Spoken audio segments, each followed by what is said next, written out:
ए भाई फ्रूटी कहाँ मिलला? ये बड़ी अच्छी बात कही आप। चल ना दिवाओ तनी चल। चाबी चाबी कहाँ है? चाबी कहाँ है? गाल में डाल लियो क्या चाबी साला सब?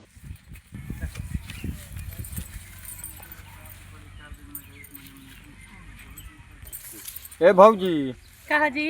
मालबा एकदम इन्होंने वक्त बदल दिया, जज्बात बदल दिए, जिंदगी बदल दी। ई कान ऑप्शन आप बोलत रहो, पिटाइबा का तुम? क्या बात है सर। बुझात नहीं खे का बोलत रहो? बे माल होखो तो दे न दो। क्या भगठाई मत बोला, चुपचाप चल जा, न तो सीधा बताओ का चाहे। गो गो गो गो साफ साफ बताइबा कि उठाई डंटा हम। बे दारू के कहत रहनी हाँ। तो गेम बजाना। इहे कहे नहीं कहत छी नरू, साफ साफ।